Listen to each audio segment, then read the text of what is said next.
Shemai Maya Mama kwa ba de ba Ghana TV eso ebraso sasam hodoa ya boaboano ye de ebe so mo kase bokwanso wei ye kase botel Ghana TV ya live ewo YouTube Facebook and na Instagram sena ne de di kan ya wo hwa me abomodin sa wo be subscribe afen so fa unsa team don so se be ya de beto wo bia onsa ebetimi akan like na share ema afofron so entimi enhwe bi me amaje pani america se boy ebe so mo eye me da chehima ajowa na tena me ka se numeko bi e na so ma sene sika femu aboa ma metumi di kase boy ebe so mo glitter and glow skin ke be boy sie hunamani ama to so aye fe aye kama ti na teteba be boa ma wapomudin ebegina ne naso esipi esija se ye 3D anase weni so ne keka wo ebete nete afen so gin na organic food eye nnuane papa abedwaman so a ebe boa ma wapomudin ejina ne naso bomodin se won sabeke bi netimi aboa wo ne webusuafo ebusuafo mi twa me ho sema ade adwedi nkrato me ba ye beto aso Tribulus terrestrix, Kayani, Panex Caltrop, Jingo Bilaba. Saw the New Yamabosina, and when you are setting not 230 album, we are Bema now no more, and Mama what this room come out down us to me, Bajuma, and more energy, stamina, and vitality, and for when you are, and one is our Banumbi, but Bajuma Sound Reda, Tina Tat 230 Heba, a young conqueror, power to the people, Mitra 230. So our what feeling? Adam, me back. Tina Tech 230 Herbal. Yeah! Tina Tech 230 Herbal is a full supplement for rejuvenation and vitality. And no more sa ebra offer sa edrowi. Oba wafa yefunu. Ne all man e banofo. Ene akola ondi emfie du watching.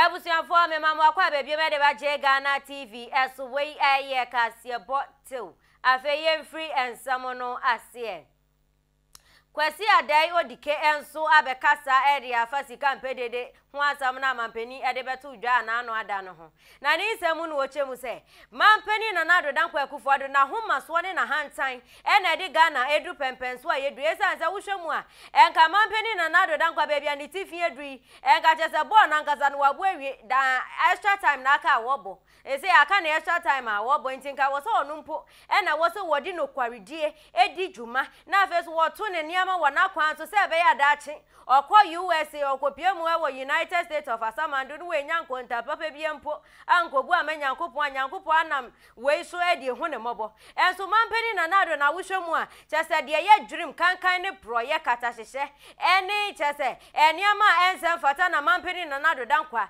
wofuwa so de ye ntro kontompo na mampeni na nado dankwa edi di ni juma enu nti Sagana for yansha ni ya sorry enjina ye nanso ni asi ye be yansha han ya ma 2024 edru ansa na mampeni na nado danko afri abemu ekom ebeku ye ekom ni ahokire ebeku ye mpa enu nti enimanimu ya ose mampeni na nado danko anka wumpeni wo na wumpeni mguase no enka boko na nkasa wankasa wakasa obabi a oman na dru no minti mimbu oman ni biem enu ntimi ama resign obi fufro embeto waso emfri baby amidisi ye no enso mampeni na nado danko esanso wo ya homaso no ya hantanti enya de obetimi a resign o ntimi njemu bokosa enu nti e wo se nimanimu ya Ghana fo ye wo se ye tu mampeni na nado danko ekufu ado ade so wo se ansa na bedu January no e wo se Ghana fo bocho boy na yetu na ade so esansa wo hwe baby aniama esi ko baby ye petrol ya fa ngobuo akwa kodru ne baby ye sikasam ebu akwa kodu na chese ekom ni ahokire eye kun ye wo bam Ghana mu yesi ye be yenhwe han ya 2024 say election ni bedu ansa na mampeni na nado danko afri abam ekom eni ahokire ebekun ye enu nti ewo sansa na ebedu January ya ansa na ebedu January ya wo ye nimu ya wo se ye bomodin say ye tu mampeni na nado danko ade so ye yi ni free abam kra ezanza nya ade a wo boa yen kra o hawa wo munya kye ho asemo Kufuado one na busuafo we must take the whole nation to ransom. Kufia is serious. ɔman no mu ayɛ dene ankasa na ni nyinaa nyɛ Ukraine ɛna ɛnyɛ Russia Akufo-Addo ni dwɛ na kaka bensɛm ɛne atutua asɛm a ɔde te akonnwa no so no ɛna deɛ bɛdu baabi a bɛduru Kofi wohwɛ na Nana-Addo deliberate policies a ɔno ankasa sɛ ɛyɛ vision na ɔde ba bɛyɛ Ghana ɔde bɛ transform Ghana ne nyinaa faili wasɛ Ghana ska ɛwɔ ɔno ane policies no planning for food and job anyɛ adwuma because yɛsɛ wosum ani afidi a iyagya wadwo wonim Christine policy no but implementation no enko yie it is just or just by the name but a commitment how the be wuram ama de na nya resource no no ma wiamu sika nyina ene ko srem irrigation facility dam passing onwani minister beka say na mo ma 250,000 cities na mo expect dam papa ben ene na ntwem yensa kogina won mo musuo na nyina asa entimi anya adwuma wo say o masisi warehouse asi wuram na Nana-Addo on deserve wo say otra ba bi ote no even tomorrow eni kwa say kachina kra beto na Nana-Addo hwe na Nana-Addo kanofori atabaumia John Kuma ma eti ase say there is no way see be call IMF if you may recall yeah make that's there is a tax way ba no e-levy ba no yeah after crowd e-levy backfire John Kuma gina the floor of parliament catch Ghana force yen call IMF da Nana Akufo-Addo ebra ye exit from Mahama IMF no mo ede extension 2 years kan okay Nana-Addo catch Ghana force this should be the last IMF Ghana beko okay yeah Nana-Addo nkontompo enada Nana-Addo minim ade a wodwene fa Ghana ho papa panimu a baabi a waduro no otimi nka no kra nkyere Ghana fo menua Nana-Addo ade no beka e Nana-Addo aye situation ye wo mu no a ye nyina ya se empe no eno ano beka ho asem only lamentations ado di okasa na ntumi amma o pressure amma from kakra kra there wasn't an iota of the fact of admission said you memu eden na ebeye yie na said yetimi fight other conditions covid ne nyememu eden the same way and we say be fight the economy will be back na covid nya Akufo-Addo na fight o covid enya Ghana for enya African for yare that time yema nsuo ne patch say that time we eden sika over $3 billion na Akufo-Addo matches Canada we and how Oba catch so manage COVID. Oh, come back so. Sika COVID inflows. COVID is care by expenditure. Our parliament busai. Nana Akufo-Addo warrior so nano. State of the nation. Or say about car. You are spending 17.2 billion Ghana cedis. Can we forget about parliament? You busai was say 12.4. Baumia, okay, say. Also, you saw that your friend was say 8.2 billion. One government expenditure back. Ubianko ne numu asem. Nana-Addo, you better so be resigning. When you be Ghana BM, you are just wasting everybody's time. Nana-Addo won't resign. I am telling you, pressure what Ghana no. You will be forced out of office. Hey, no, that is. I am no credit. And one ever, they are prophet of doom, but it is our civic responsibility. Say they could now. Nasa wumu mani ya. Now them throw and we don't wait for elections. We are cowboy because the sovereignty of the country lies in the people. Obiaka selection when change government or I am saying this as a government student. And your election when change government in a very civilized democratic dispensation. any election. But you're gonna for one my elections, you fan changing government. Why? David, we can't wait. No, you're change. Oh, Jaja, man, for some now, can in the no, we need to. Now, the Ghana for a dear go. But I said, Chen said, Memma Kuma, 31 million people. No, now go in the cronies. But so done Ghana dynasty. Can afford that SM panel. Parliamentarian SM panel, teacher, Mamma at now. You better flash who me as a toilet. I'm telling you, what do you want to say? Because you have a mandate. You have to do the will of the people, and you have no family. Sure. And US, Joe Biden was saying you midterm elections. Yeah. Or someone who said, it is saying Ghana, America for more than saying, for UK. Within a shortest space of time, where the SEO, Boris Johnson, by almost no, Truth about almost no, another person, but now more take the whole country. I go forward 1820. O man won't me move. O teachable sound can of Voriata. You move be catch us, papa. You are doing reckless borrowing because no one share home. Can of Voriata Bank and ex national advisor. No be able to be a munya interest. Munya can become a bush montino. You can have a ultimate loan. I had the top past questions. I'm a school for. Now, we will be aware with that catastrophe and Chimau now, yeah, at your rightful sense of mind. We better not question answer the top past questions. Sika Oji now the consumption. Now we have a catch yourself COVID. COVID by Sika inflows is over $3 billion. And going to be more contact. The economy of this country was on its knees before COVID. You are sending Mary. Says there is no wisdom. I would not do EBM. I am telling you today. Nyansa di bumano nanado abowomo says Ghana is on autopilot. Udanyani anati free.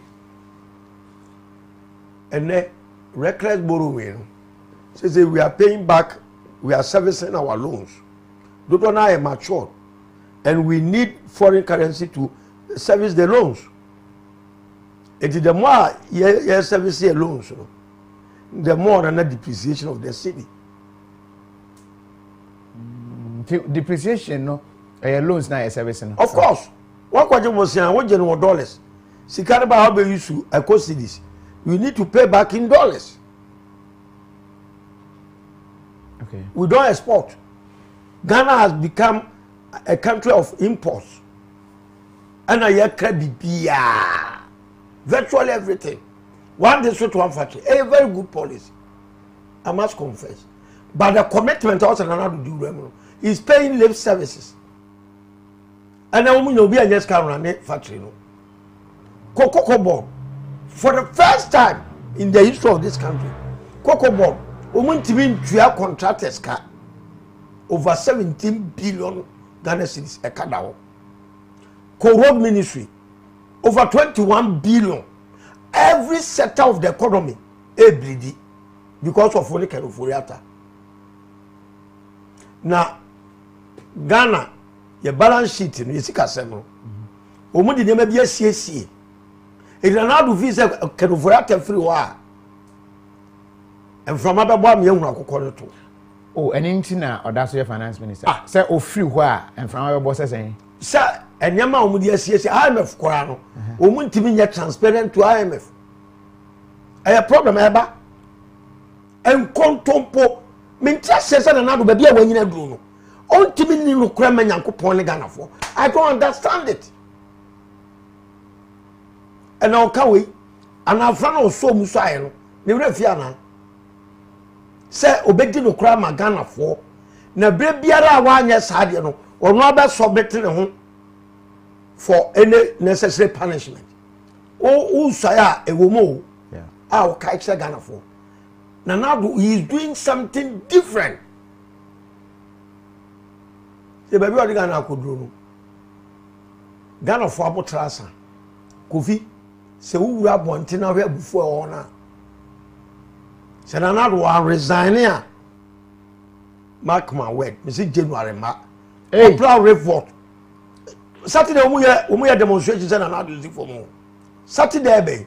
Opa onya recalcitrant, onya so den so onsi. If you come on the because a man for Abama Bua said, calls a buyer solo. And if diesel 105 CDs, you can't say 105 years. I dare any will be. You want crude oil, walk Roma. You want Tema oil refinery. Now, 7 permanent for the crabber. 80 winning.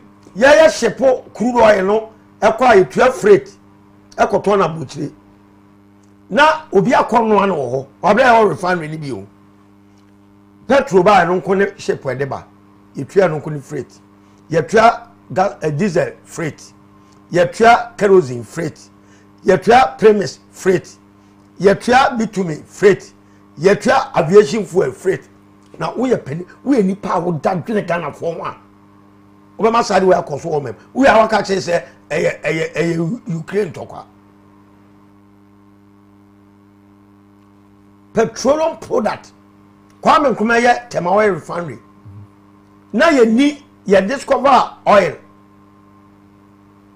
Ba Nkrumah wisdom who say ye refinery no crude oil ne ba ye be no a composition no e be boya sense e be kra bia anko. Tete ho and the nyame aboy ye nya crude oil ni bi ye wo refinery na Akufo do choose say e be ko ton crude oil no ye wi ya kra all the products number na wa wo sa president we a ahoto be no o expect so man for e ho no chim say crude oil no no okay no ebom ebom ba ko ye nso ne so ye be ko akoton raw na obi ato na wa refine achichemu nso e ba ship bi ade ba bia no e full load e di ship bi a freight yetua petrol de ni yetua gasoline ni yetua we na wa bra atuabo e na crude oil ne wo tanka betima atwea ba tema to ama ya no achichemu ha no wo se da na BDC no ne namfo na kraba and now sika o de kra finished product one company musumi bo onya $400 million to import now we nyama city no esa sofa. I think I'm making sense here. What did I mention as Iba? Ethiopia yakra bitumen yedi quota yedi ka kwan a byproduct of crude petrol, diesel, kerosene, premise, the only couple, aviation fuel, the aeroplane use, any V power no. 8 vessels and a day and Yamaneba. It be a 12 freight. I don't know what a trouble. Freight charges and Quanka say a reduce fuel cost and Kenya Sam Ketwa. The price break up for fuel. Since taxes new unnecessary abuso. Scarabaswa na odi ye de ope. Expenditure per one another aban hono. Ewiase be bia no bi wo. Presidential staffers nkwai 1600. Ah mugu Jubilee House. Ah yes no. 1600. Near the taxpayers money. E twa omoka.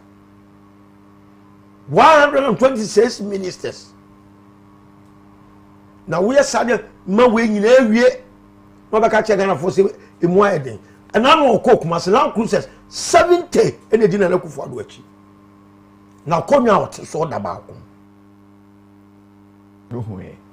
oh kovi edi one enim se na Akufo Addo na mo de na konwa na but say definitely be a nipa wom na bia is one land cruiser is pick up be achi anya no kra one full land cruiser na dem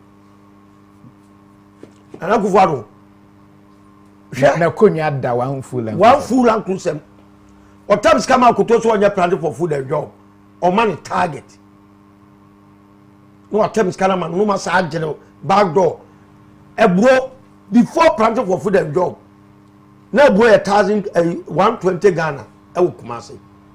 After committing such a huge amount, almost 6 billion, and they are to 700 Ghana. Tomatoes, that are so crafty Burkina Faso. All the models are, I was say, planning for food and job address. And to me, address it, scan wash it. Massa, now to buy what Kalam Kusamakuma 500.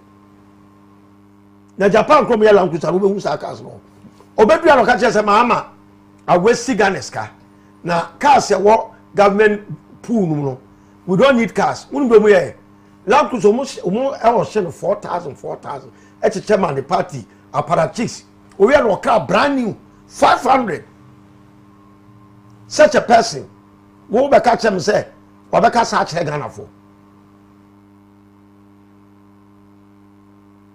and so be kan yina no Baku crane where to was a amount for a panic the amount dollar a nanado it about me not 20 or 20 dollar a demand and supply the more export any dollar bakruma and that's ye nation of importers you numa kasiye nyina wo Ghana so no maboama and India for the Lebanese for the control control the commanding height of the economy. Na Ghana dampai. Don't be a liar. The tour has broken down long time. The Mahama and NDC time, and they break it down. With Tanko Abubakar Abdullahi. Wabwa, catch and some so wabwa. Me call a papa you friends Isaac Kosai. Opa friend of Fidioso. Me call Kosan or tour. Or catch them set tour a operational. Abane man kwa mo mfanya adwuma ana na posse say na posse wo mo de private partnership e ba be run to krachi jadi wo kan ja politics na wo ye no na ye ni abrenye sa nkomo eni epeti na busa say se ka break it down na na kufuado sika de kra kuru oil ba no ye timi fa repair man ni ye wa be ye de kuru oil no be wo ya ba na be de akonwa eye akonwa no and what of the liabilities I want your dear. It's what I can talk break it down. Now I break it down. When so they are the buyer or say, oh, Kofi TV, be honest here about the chair. Fatai Rashid. Fatai Yakunyano, meaning who said that Elan Cruz said. Me seriously, meaning say a cock because me who were functions be in fact radio stations by Kokoye interview tech crano, me say Kunyano ewo. But as to how it is transported, say the sick one land Chris. I don't meet now. Now, do you know that? Yeah, I mean, so. A dear partner, Bama who could be fear now for Akunya. I come and would say, Papa Mokunya. And that's how they can. I come and woo ya canny now who could be fear as we could have a Kunya. Baby, I could be a Kutamakunya. Young father say at that truck or so cry.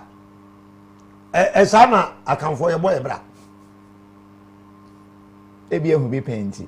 Again wo in India. Me ba mama ko nyame transfer. Nye program ni but be o ba obeti me do ko nya.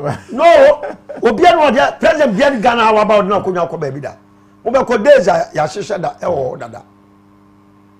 We ya kufa do ya just say yina ko nya so obi and they akosi days so. I mean what is this?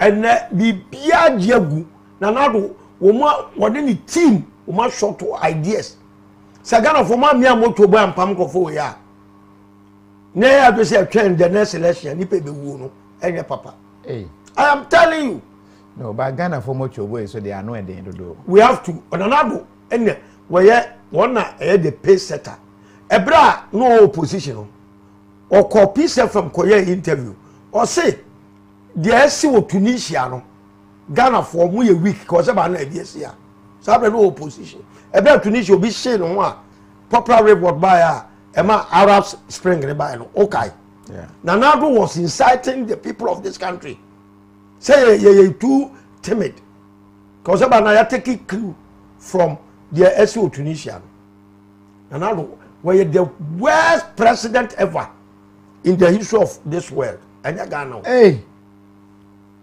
So the president and another which matter. So it's the worst performing currency. That one, is it really true? Because say check is here on Google to find out the worst performing currency. I doubt if it will be the cedi. I don't know. Yes, cedi no conform. We agree, but to say the worst performing currency in the world currently, no, Bloomberg, Ghana cedi slams to the world worst performing. Ah, Kofi. Bloomberg. No, Bloomberg. Kofi, just say, your time, we should. A fact. I no crowd out.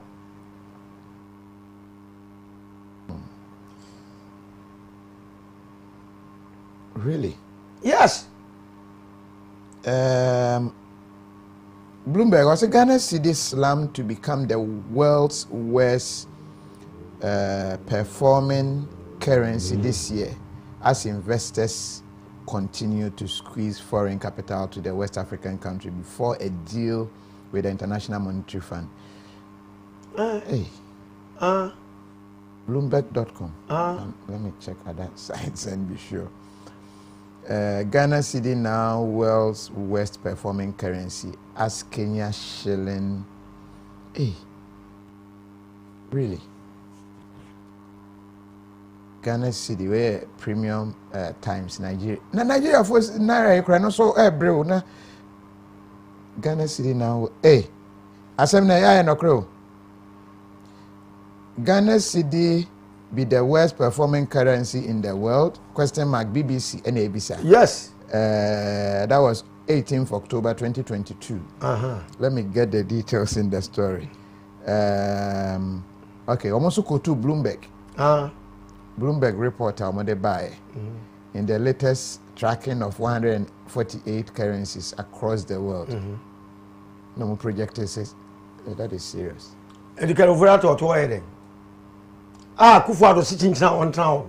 Say you dream ne katasi she ene kankane poena omu peso mu e cover enyema bi so a na ete MPs no mamonte na o Kufuado be ka asem say mo ma ne mre no Kufuado no no tua kanofori ataka o e Ghana fo ne tua kanofori ataka so yesi empena dwuma e na Kufuado o share no why a clearing agent all the appointees of Kufuado obi a odi why katase she ni dream bia no na Kufuado aba bonte no be share no ene kanofori ata hwe de why information ma pekene say kanofori ata klonu to say on resign ne and resign china obekọ so aye dwuma opa mark my word say you show excessive force on these people omu be ye Ghana pasa na make catch say Ghana the worst performing currency no and then na unity omu timo den yankasa Kufuado ne na powerful omu ye dangerous people omu be sanko for do unim omu ba no started tackle businessmen bia omu fi say omu empe omu asem mo se di pa bebre aduma ene ko obi ye aduma kura wi Kufuado say edi pa o metalma muntua neka ene ni pe sofa koma I just say no be catch state of the nation. Say she can pay the Aye. Now wow look we are Kenny Sakasa we come in TB da wa kan kasem. I can force sika ankasa e sika mu. Ediga asa I can force sika kasa. Kufuado say can pay the I can force sika mpe rough 2 years ka kura ni ye Kufuado wonu an ka sa ko ndimi nka ade na okoko to French for a kasa de aba I mean what is this any de no synchronize yes sika nkasa yi sika mu it is kasa obi kura mi bo sika kasa de bibi enye din sika kasa ohianye din ana baka che sika MPDD ebi o kasa baton pedede I don't understand. Kasa be ni dede ni. You know kasa obi te. Osi sika mpede den ya ire when they said ya woye. Say na CD the worst performing. Eba ne say CD no so te a. No so aye worse ne the amount. And the no asem ne man ye ya na say e kwa be fa so e be manage the economy be ma CD na strong. Ye kasa no e de be na e de ba. Woni kwenu foriata awia Ghana mo bogana krono mo ko gilo bia na mo commission wom na reckless borrowing. Scams come dia mo mfa nye enko capital investment. No mo dia eko consumption. Baby a ho kontabo ya pam school ntade ya no aduane amankwala ya koto past questions. Na wo de Ghana loans ya kwa akoje. And we debt portfolio. Your debt to GDP by December na 104%. More than 100%. Like I said, yesika ye winning nyina no. Your time nyina de kotua kakra still enso. Yes san kwa gibi ka ho. You better catch it. Papa, what are I always say everybody's time. Kasa or kasa kwa and pasu. Onya charismatic. So kasa kwama sabi akumaba form. O kasa bia a bomb. Masa, ade na ete ho no ma ne nyansa ho na Nana Akufo-Addo 6 months pepepa otra konwa so na mu so ntimi nya adwuma no. Then I started criticizing him. And some trofo bi say and we diketa no and we dikai say and some be kai nyina bem. Ba kokora no amam. Dey na hu ye. Because Nana Dubai no. O ka kire Ghana for say do mama no as economy is kenyo. Oba wanya 6 months. And o could declare so starting free education. Oko okuapeman ko kansa asem no me ko no ka chese nanado. Wuni bibia yemfa bibi nche. Eti se wo siska ni futuo mu dia yem so economy num na yem reki revenue a ebetimi put the economy on its sound footing. And son e be free education ya. Wantia se ene we dey free education en katem kwa de man kwala eti se nsuo ana traffic light e bi ko 3 weeks no better fie 90 days ni enya nkofo bi no ma be defend eh nani me twa me be school fees na me be to me why not me ka chere na to say look any obi akra na here free education no me I don't need it eti enya program say sikana ya de ma wo ma ko school no ya de bo mo bosia ne biometric o mu data ne capture wo wie school na nya aduma ya wo betua na ya revolving fund na unu anya ni bi so ayere eso ayusu na anya e was card be hwe ma no we pay so that ye be bi school na school no kra eska formal sika no etimi start school no ma school no dey start once they wait for the government subvention when yinara kanu for yata obeto mi kumase meni ye meeting about free SHS bontin ko sa le free meeting asa na o ma City FM for granting interview o ka say ebe ma ni wu say me de me ba be kwa achimota ni be jani ho say mi ntua hwe o ka sa asem wie no e na ne krofo so nu meni na esa meeting o mu ni mu hwe Akufo-Addo ni team they are empty. I am telling you, me a businessman. And yes, I am Bosia de Bosia at the year Duma Emma for Soba Sunya Kutia, you discover Kotodia. Now you're president, you invest in the private sector. Not private sector now this can you they are responsible to go and pay the loan. Now umatimia fenipa more. And nipa no more fun. Pay you in a sir. Free money for the government, for the state. The infrastructure. Uko jiska na dia ko wura baby boom na abeka e debt portfolio. Yenim da ye betimi recoup investment. Next canon yeka asawa up. Also by 20 is it 33 and so my year me finish speech in my year bia yeah planning how yeah cano a bit me reduce debt to GDP ratio na ba form kakra we can't wabwa intimi this and another free so you know why one on expenditure when no Jubilee House ne sa na onya na do so beti so and say nipa won't me mobilize revenue who reduce expenditure because your revenue mobilization must commensurate with expenditure. I am a friend of the Niatoson. These are some of the things I can't say. Because I am a for conditions, you baby says a cofiadoma. Upe our GSA was a I am a for major 2,000. Where we are saying, so we mean. There be a cofiadma, Umobia commas, or Mobia 500 Ghana. It demanded me to Bosume, Ubia Dissay. Unum be a saying. To make a coming up almost cofintina on Chrono. Jao Bana Baku. Umano international school no upe ntimi momon ko fo mo ko site bia fo boto so na wonom na ene kofi upe ntimi ma wonom sa no mini crab akon ede eti IMF no eye policy credibility sebe ya wo wo be yin ha wo enye ska bi no mo di bewe enke akọ 17 times enke da so gina die gina you see another na kufa wa twan kontompo wa pem or transition from Mama IMF or say this should be the last IMF I echo avene ba say now na kufa do say when you gu asem and na wo the moral year kaba na kwa resign because what contract say Ghana and some wa ka bebe do na kontompo amemieno yet is so come there.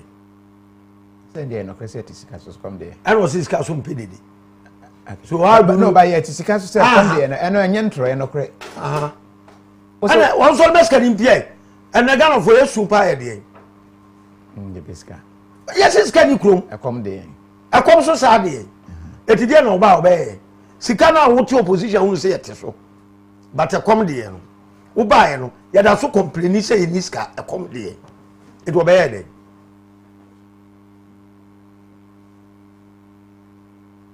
Akufo-Addo had an agenda, sir, on any cronies about America Ghana.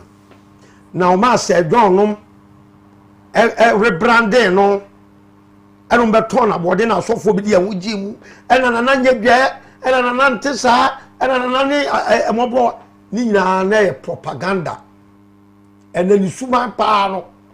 Unya kunyano first 4 years utwawe ya most owie mu enya second term ready ode okọ kwabre ko tiase mo kan kwabre force ya kwanye na nado wadaru maso anya ma ye to aba ma MPP oh ene me kwafe na maba mo kan emani musem ene me ne minister road minister ebedwene ho na eni mani mu ya ba so be so onye no problem we there was say Samusi ya aja kwara mo nto aba ma ema me mfa ho because ukokromuti na ya wa dia so ro kwa kutima ma NDC ana any other party ya wa wasem what a cheek na do say ogene say wo ye Ghana for favor o hwe ne kasayem ne body language ani ni dwa ne na hantan no a ase yakosere so medi anim ena onam or this can hear the ope and a constitution so nya papa constitution we Rollins wa Ghana who say Rollins be we confess say constitution nya papa Rollins all be wo no he confessed and so akati for na edin o lawyers na edin because obi asuro say obeka Akufo-Addo asem atames unyame fa clearance yi o say constitution nya yi scam ye wie constitution and the recommendation abeto your mama say me fanya aduma because the lapses in the constitution no ebebo me manya kwa abokro no your mama fanya aduma na ye ka constitution review no okodu voter region so ye to abama na obe review constitution we wa bra ya dada and then your mama gina ba bia o say galamsey fo ade o magu prison no obo obeyi o mamu makwa yi o maduma ese nu nkatia kogina ba bia o say galamsey ye ba ye dwam ye beto aso na wa masa hwe leadership I wo MPP ni NDC adwene da wo mutirim ba ye nuanom Ghana fo a wo me very emotional because one ya wona to but once some usubanya unyan sakraya if you don't change you cannot effect change and Ghana ya ye mobo papa ene ma ya lose no kufi me bubodi wa ye mbehyo Ghana ankasa me first time I call London me man for visa na call me give visa on arrival okay and all the economy say we are saying say wo Ghana wo kire it will more tight immigration laws baby na Ghana passport ko free na and wo ma tuatu akwan no because wo ma hu say Kufu Adoma mess up big time to be anya and you can say the ship be so say wa person ko abochire be fra me camera wa kra de be dikan ka me wa speed wo me koro Usain Bolt krama I don't know, oh my beautiful country like ours. Gold net, Anglo gold. Yes, Ghana ni shares room. About for the free call. Galamso mutuina, abani umuskani biu, almost mogini. Last year, Galamse Quansica, almost mogli $16 billion. Now, Kufu we see everybody's time. Our IMF $2 billion. You are wasting everybody's time. Catch a Ghana for say, IMF sika ba be boy. The man way serious. IMF for quantiase. IMF for my conditioner. Ebini bia okay, president. Galamsey fight no. A condition I dey account. You have to fight Galamsey. Two a share and send this kind amount. It is $200 million. Mon fight Galamsey no. We are the next tranche better us. It is every scam be release no. It comes with the conditions of for failing. I just says can buy lam sam. E bank kakra. Kakra. E bi o ho aye say memfa adwumayefo bi o. Na ya say payroll no we reduce na na dia kwokire. Ansana ye discard biaba. Uzana no mde ye biaba say loan bi omuji auditors report enkoy aw mo sanction Ghana. Sa no mu yuma dwuma. Nti haircuts na omo ka say baba ye betetete nema ni bi so no. That is true. Enya nema na yetiti so wa usika that bank. Untimi nya ni nyina. Because there's no money. Domestically no wa jeje banks ni sika ameskana sa ko loko. Na wo kogu banks say wo ma default adwuma a wo ye ne domestically what did this kana say sika banks no kwa usika da wa bedu ba bi no kwa ye mfama because sika ko di Kufu Adoma. That is serious. That is the reality. Say sika na eda bank a me sika me de akoto no ebedu e me kwa akwaje a menya because aban akwaje. That is the reality. Haircut na se no. What the heading? Say my foka to akwadu na heading. Now so okokọ banks kekane basa. But first 3 years, we must say more. Answer na COVID be ba there to GDP 76%. Of free mama 51. It are now attribute to to COVID. The economy was on its knees already. Because Kufu the economy peak. Near there to GDP 60%. And no the I don't see I want to be man just say your economy peak. There's all do 76% here. I will not show you Ukraine. Say echo 104%.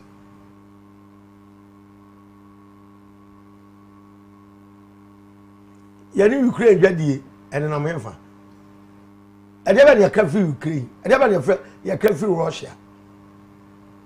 Ah, there be sorry a Russia Ukraine war. No. Ebra COVID by me catch na Akufo-Addo say look, you push more scan ko agri sector. Now you mechanized agriculture. Now the staple food of West Africa you know, any target. Say bro gare ni sane mano Togo di Nigeria di near ya. You produce massively. You capture the whole sub-region. Akoto Odalam Cruise na Akufo-Addo 2 and them. And also be president edi. Because o ma se ska ko go Ghana ska wudi awadi na Akufo-Addo ka so bo be cheche NDC for no ma wia Ghana ska no o mu ba ba mu no minister wo wia ska no na o ma je paper no ma se no ma ji ska ni bi o ka se Martin Bidu ka se or per evidence from the sitting ministers no mo mfama ono okay sadi no ni NDC for the strike ti NDC ni MPP no we ba no abedi no ma se nkrata na we abedi no ma se nkrata na omani ibridi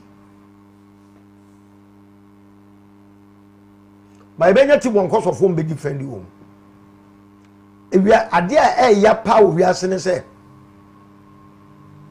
amro baba wo so a wa attack personally ba Ghana ha ya amro bese no wo mu onkofo bi mu se defend wo mu mabo ekro no o menya nkofo bi so mu the communicators ena me MPP ni wa ka me party asem ene export price no diesel edu 105 no o kodu anu aka so so MPP ni ento mo form 50 cedis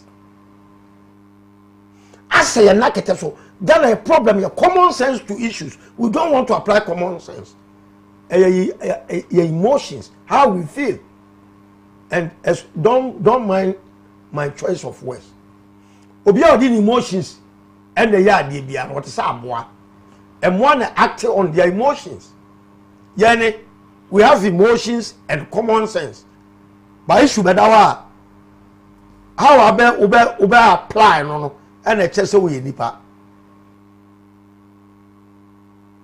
o kan se mo bi so o di kekro o kasa se bi we di atem no we are speaking truth to power yani ye die sika ene ye bibia ma Akufo-Addo political power is allocation of the resources and people and money and I have to put my mouth where my money is yesika wa Akufo-Addo it is my civic responsibility to demand accountability. What you say? It was your constitution way abre o man as the ekoyechi more you the too much power as my president Akufo-Addo wa be man na ye glaring say powers na e bro powers so no one day what me abuse no. But let's look at this issue about finance minister Yenyino. Members of parliament MPP na nkasa ejitu musa 80 of them ebe press conference. Eno echi no moto nsa efre omo kwa pankesi mu. Enchiremu eba ye no eto omo asum and they have decided to wait. Eja Mahama enso nansen obekasa fa economy no ho. And I see finance minister if you cry we can still negotiate. Enti any finance minister if you na a team and they put nyama together. But the president says the finance minister na leader o si sisanwa now negotiation table na kodu ha fe na yesa be introduction of a new person and then one kasa kra no ma ye look on serious a church MPs no mo atiase MPs na o mo fight no they have understood so what is the case and MPs asemo MPs no mo representing nipa but we can act outside parliament as citizens of this country. It is our civic right. Mamika Semcho. MP folks can educate Kanofori attacker. And the taxpayers' money. Taxpayer is being represented by the MP. No. The taxpayers. Yes, I know. So MP or maybe MP, but listen to me. MP now or no representing me. Me krano onim me. Omo aduma kromo nya ni ye. Because MP cause meet your MP cause a programmer omo ba form any form for bekasa omo pass yi la bi ase yempo omo say be pass. And where lies the communication between the MP and the constituents? I am crying constitution in here. And you mean basa, we need to have a perfect constitution. A best serve the interests of the people and not a group. To say government. No. Government were a liberal. How come say liberal no e be kese asene obi a ono na ebo obi pa. Kofi, uno nkura tuwe, etu nkura bet ma kese asene. Wabra na tuo mu ka boso me. But the architectural structure of our constitution no e ma liberal ni tumi nsene wa obo ne pa no. Okay, to send another ministers. Yabo mo pa. E wo ya pa for. And no did all the policies are person mo implement no. Enipa na wo so di animu. Wo policy a ye di kai e planning. They talk to me people process. And for the di animu ama de na ye. Ansa na strategic implementation. It is anima me ensa with the travel policy. It we need people. The sango for ye twa mu ka say o mu hwema policy na ye mframa no. Oka policy a wo do na aka ye mframa. But we be na be ma na bamu actualizing no. Sango for ya bo mu pa. Avere lebra no. Oka chan say aduma ye nso mani a. Was upo mu mpo men sa. Na wa bo me pa no. Wuni anu wo aduma na me ye no. But there is a saying that you put your mouth where your money is. Gonna be ya basa since 1992. Ebano, ye deteriorate, ye retrogress as people. And will be ya and for dear and for them be sorry. Now so for be the one gym. Now political parties be the one gym. I don't mind say ya say. A brasso said Mebruno. Mo sorry waka na asema ya kan nye enkwala asem Sagana pa and na yesika na the worst performing currency. You will gold, your diamond, your bauxite, your manganese, your friend saying oil, cocoa syndicated loan, and ne cocoa I can scared make your cocoa for I just say loan. Or say, I work at the airport cargo village. Please don't put my name out. Anglo Gold and some other companies don't pay custom duties. We import fire service uniform as well as road welding stickers, a country we live in. What it? Anglo Gold. I forgot the ones are claiming taxes. But say uniforms here are crying, so I assume. Oh, fire service and forces uniforms near cry. They are more so uncle Dubai. Uncle Dubai near you corporate will be a man of woody on. Where a party apparatchik. So on a sponsor party. No. I shall want me now sponsors. I shall want him to see a gap.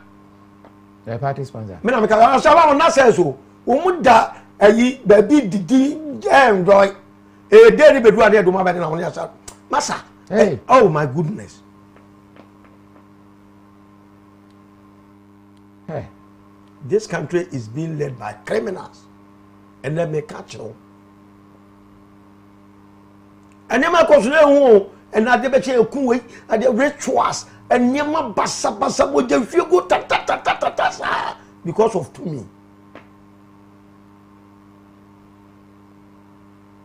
Every day, you couldn't pass left, right, no investigation, left, right, no sana, daho, let daho. What is this?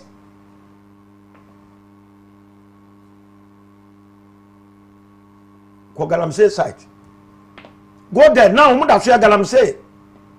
After say you be peme kumeni ade nyina no, it is still ongoing. Kufu adum nyoma dun so mbejai. Omu nya direct beneficiaries. Omu nya nya ichina. Omu say bibia akọ. Your forest, your water, 800 water bodies. I said within a short space of time. And then all the forest reserves, Ninara, are depleted. Viaduma. because Nana Akufo-Addo be pay sika.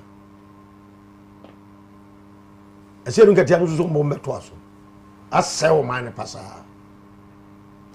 Oh, God, please hear our plea. We free ketia teho. We say everyone is blaming the government. We free is a Halita Opoku. Also, Kofi, I've watched this selfless and very eloquent, very dynamic, very open, self-respected, real, responsive, who speaks real facts and give real and clear picture of what the economical image is locally. And many adore and love his self-knowledgeable, endowed wisdom. Yet, we hear so-called Dr. Prof, PhD, etc., and they speak empty and don't make open sense when called upon. Big ups, Odike. I salute you this evening, sir. I will come and visit you in person when I come to Kumasi, anytime I am in Kumasi. Thanks. My name is Daniel Mens. Daniel Mens in Washington. Kofi, please. How are you doing? May God be with you. Every Frederick Bentel was say, wow. Ye main, ye mananum, ye nananum dachi. Eunice Frempong and what they buy. Fatai Rashid is a brofo, and Paul, brofo partner Daniel Men's 10 brofo pa was a very great man, and not to any Mudike, Emmanuel Kwekuas many, and what sure and no a buyer. I say, I don't blame politicians, but the youth of this country. Politics actually it's true. It's one of the issues. The next is not trying to buy. Universities. Yeah. Yeah. Kaneno. Akabana University for a luta da. When there is economic challenger, University for a lead a luta. When the NDC for a Omakoti 10 and a test com. And we divide the university in the front. And the University for Kasabium. And what is the university for a Casaro man a coin but public issues are there issues of national interest and Oma Akuman Watu. By a Susano, I looked at Bia Babiana for University campus. Come on, day. Yeah, Jenna, a Kekos for starting. Not take for the actually, not Legon for, and the Nina fine. Youth of today. Mama NDC ni MPP a play because some discuss come more campus no one sponsor leadership no be a compromise more ya tete man na mamo more compromise le so where lies your future. Not to say join the demo this Saturday, Nana must go. Paul Freeman was saying, I think we need to give the country to the military for about 6 months and see a change in Ghana. Prince AJ Champon was Kofi, I think I like Odike. But you're very honest and very brave. Big up, sir. With Prince AJ Champon ho. And was say this man is very thoughtful man with Ghana Edana Kumaso Babs GH. Was it Kofi? Is Odike still in Kumasi? Nana Pablo, radio. Are you still in Kumasi? Yes, I am in Kumasi. I am everywhere. They are Ghana. When was the last time I called Kumasi? Oh, it's not quite a call, but the Mona Omobeno. Okay. My blame invitation said, Meka Sawasibi. Nana must go. Nana must. We are forcing Nana out of office. This Saturday, never. Yes, Ebaso. Opa on dragging his feet after the Mono. Hey. We are not joking. We can't allow this one person to take the whole country to ransom. No way. Ghana is bigger than everybody. Interesting. We are going to show him the exit. That we control power. Power lies, this country's power lies in the people. The sovereignty of this nation lies in the people and not a Akufo-Addo government. Odike is doing practical analysis. I can bet you Nana and his ministers know everything he's saying. Problem is, cutting expenditure won't happen. Luxury is sweet. Edo. Kusi Mensa Capito. Hey, Capito, mechao. Now you see my graphic picture as DP. To doing some money and yes, sir. You, oh dear. Was say Kofi I like Odike, we will support him. Then David, well done. Opoku Mensa say it is true. Task connecting issue a true when I was in Kevas campus, elections were sponsored by the politicians. Yes, we must say Bibia. No, but what kind of alcohol? Like the division now, but now Ghana is say we don't see anything national. Bibia, you want NDC MPP. We must divide their front. A constitution, yes, sir. It is meant to mean we intimate, you know. We only remember. We cannot think as people. Wefri Danny Rubert Ho was say hello, bro. Please, I will call you tomorrow. Yes, brother. Hey, was it Nana must go Wefri Rich Jerry John Wilson Ho. Was it there is something unique about Mr. Odike? Please, he needs our support. That is all. Wefri Alex Yembel Ho and Ocho Ede Eba. But the way I want why day unko unya you see electoral commission for bet me how. One will bet my no, no, about to say me party no order. One will have two party. Nana for the nation China or this man oil. But this time around, pound try. Massa, one will who say yes, Ghana for any abre. Mamma or pound try be. Yeah, Massa Jai. Any bravo. A coup for the nation and oil the oil. But an anti time beam. Ghana tax regime no MPP ni and is a better to go penny. Kofi VAT indirect tax no. Bibia betobia you pay upfront or tax. We have more utia and indirect tax. You know, I accrue so much money through corporate taxes. On their own. Who don't show bottle, you pay tax. Who got your electricity bill, you pay tax. Petrol 1 gallon, you pay tax. Everything, you're spreading across board, every commodity. Apart from food stuffs, you say banchene, you foodie kakrano. Bibia would your tax, indirect tax. Ghana need beer to the country is on autopilot. Nobody is in charge. Tell me, is Nanado in charge? Is the president? You were talking and you were communication. Talking is say, what be our no say, say me can have and I me can daughter. Obati say me kasa me didi. Woman no say me kasa. But me, I'm not communicating. The American won't just say.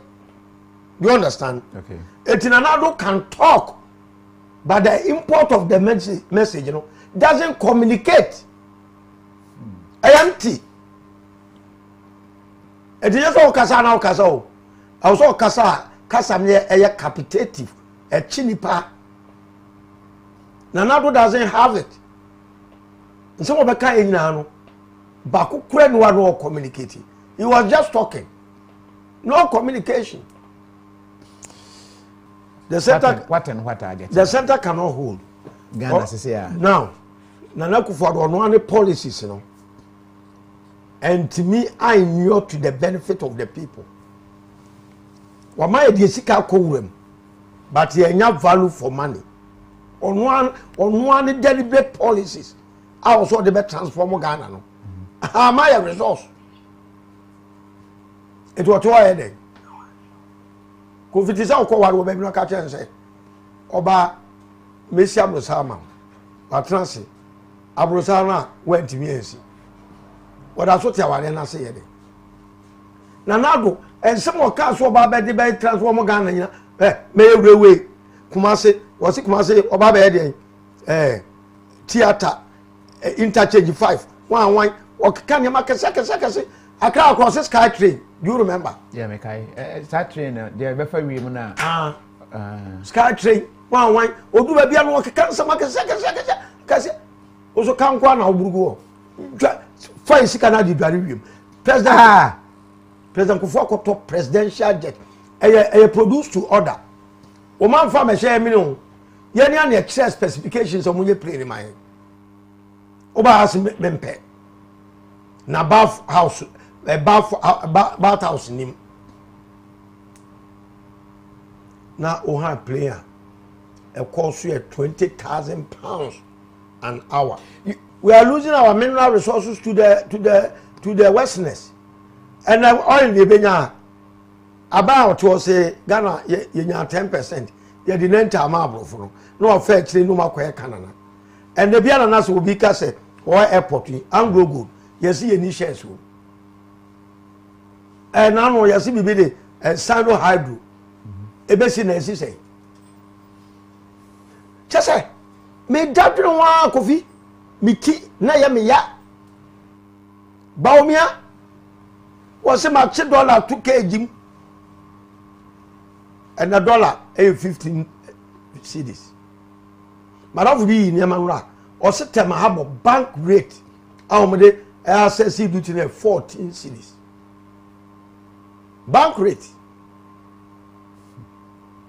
omofano 420 mama so fa free jo ajekum for 110 sa ko fo we nyina da so preso mba be diga na so yewra mama bibia no betuma ya boa gano jatnas bema ube ye di vie na no kra ma wa wuntimi nya because so last time o buy no it take you almost 2 years and then we ministers every it took mama almost 2 years. It was about 4 years. I don't know about it. I did a bad part about it. I sent in an add-on so any idea on Peso back or Sabecam Corano. What is Sabecam? Ministers and say, when you don't say Russia will be a mad and one. So the tank can be what in the cronies, SEC Caro. Elumuye says man. It's an adult. On Peso be the floor when you say, oh my goodness. Oh, when you say, Massa. Umuye says man and adult. It is not there. Obemo be a floor, no be a with the cost. That's the bottom line. One more may say, or no more can a nebu a tia Ghana. Nagana focus say, I could talk at my man say, on my tomatoes, cranny, jelly, crano one. When to me, I was a chincha one town. Yeah, I say the power of man so any no. On your opportunities or Casa Ghana for no body per crabasso. And one Casano, what you may say. Can afford to cook Masananuya was he is one of the best for the first term. Your debt to GDP ever rising to 76%. That time there was no tangibles even to show. Now be anyhow. Warehouses will say you benya bumper harvest. How could this in the room? Go there so when we go back to Krahuma. A misplaced priority.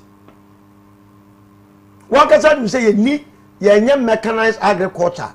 I be produce enough. I be store be. Also my question is warehouse. You say car door a bro e go warehouse.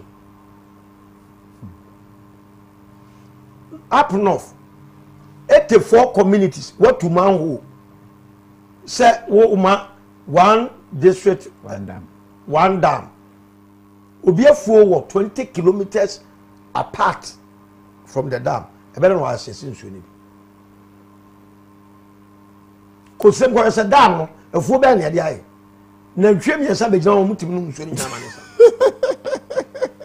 na ntwe tere eno makufo ado dam no nsuo ni nyama ne sa na order the nipas are excess etiem tutu borehole na yenye reservoir and then dia fire solar water pump machine you bet my lay pipes amomude aye twinsuo na sprinkle bet manya all year round irrigation facility at the farm gate or said that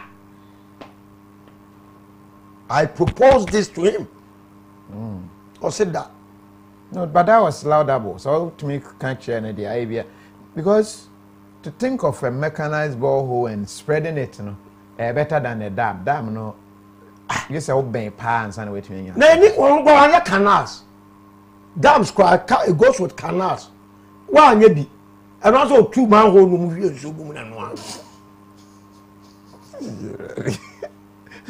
see 2 man hole nso gum asa me na me ko awa kun si be kan ebra ya criticize dam no wo say Akufo-Addo man 250,000 for each dam na Ghana for expected dam papa ben the sector minister the kan me nwam na meka obi a o Ghana bi anim na so Akufo nyina da so tete abem nya chronism and Akufo-Addo wo practice ya masa na yakwaji loan na kanu Furata bank and a transaction advisor no age percentage e do legal aspect no the amana damfo no so age percentage sika na aye den wo Ghana e wo Akufo-Addo no mo ho ana mo de IMF aye cover up just to take people's mind from sika no mo wi an ho. The money is with them. Our money is with them. IMF really a camouflage keke and you just a cover up. Yes. Kofi ani bra no enya betesa because yama Akufo-Addo no ho nto mo na the rest of the people no suffer sa. Go to villages and crowd the form and the throw. Na fruit the form and papa dem no at that school. Say a medical in a medical setting, you say so to me identify the problem of a patient is half cured. Yeah. Ghana problem number 1 in your constitution. Among minus sinitrasi. Say to me a sonim a she ye a best serve the interest of the people. A bema a big critic systems. But anybody needs our confidence in it. Ghana.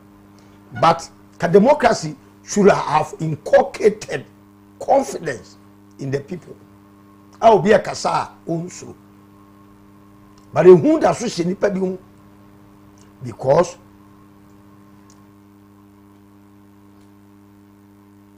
the stomach should be bottom. Most of Ghanaians' stomach are in the pocket of politicians. It will slow, so bekasa. For fear of losing a juma, for fear of intimidation, so many things. We need to create jobs. And maybe in a juma ya, raise confidence. Confidence level will be raised. Over dependency, a killer amount for confidence. Kofi-Addo man ehwe me cause sero and medidi.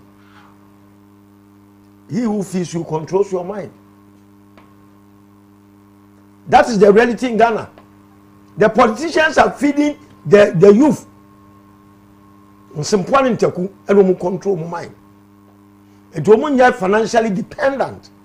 Other women take decisive decisions on their own. A major hindrance to our democracy. Serious. Hey, me cocaine. Me nya semo. Me cocaine. Baby, me did me say ho. MP so munya kokoduo 80 no. Opa check hwese. Emudu do say na wo ministry appointment. Akufo-Addo asala ni wo. Now they can gather courage to talk.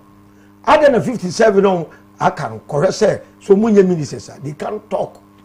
Na chese wo video na chese Ghana abakosemu ye kan West president anasa o mambofo na chese man peni na nado dankwa Akufo-Addo na chese wo ye mambofo chese free so wo ba ban mu niam agiegu ye si kasam chese atiti apanse wo Google kra Google chese say Ghana cities no ye ba the whole world ewiase afane nyina na ye pesike mu ha sika na ho de ate aba fam na ye Ghana cities ye nam say de ye mpenimfo ne ye man peni na nado dankwa wo de ye sika sam ho tutu ya kwa kodu no enu tie wo se ni manimu ya wo se ye bomodin etu na de eso Ebusia ha na brama kwan ema yede kase bo no ebesie na me ka say Ghana TV live e wo YouTube Instagram and Facebook. Sanane day di kan ya wo hwa me abomodin sa obe subscribe. Afen so fa onsa medon so say be ade de beto wo bia nso. Onsa ebetimi akan like na share ema afofro so entimi enhwe bi. Glitz and glow skin care be boa ma hona mani atoso. Ebesiesie already amfa ho sa wo ye kokko anasa wo ye tuntum de hia ene sa wo de wo ho be kwa akokire omo besiesie ama hona mani atoso aye kama. Afen so Tina Tetebal ebe boa wo mema yomu ama mema yomu ejina ne naso wo yo ban so ade ye white en carbon ebetu ni nyina se kra ma wa ye obamua se ye 3D malaria ene ha won so abete ne te weni so ene keka wo Tina Tetebal ebe yi ni nyina efri ho Gina organic food ye nuane papa abedwa man so a ebe boa ma wapomudin ejina ne naso ene mremu enye aduane bia ne edi ubedi aduane na wo se wodi aduane a eye aduane pa aduane a chemical ne edro bia ni ho upe aduane ye organic obo ade nsa anu ankasa na ye Gina organic foods omodin sa won sabeke bi netimi aboa woni wabusuafo aha na brama kwan ema yede kase bo no ebesi aseda kase enkoma producer wojina mu se cameraman makramo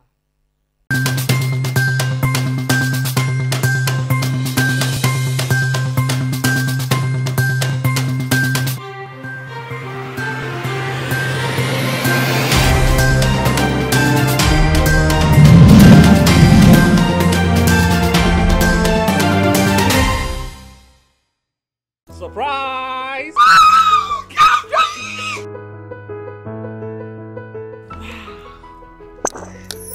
Congratulations, madam. I'm looking forward for a good business deal. It's my pleasure.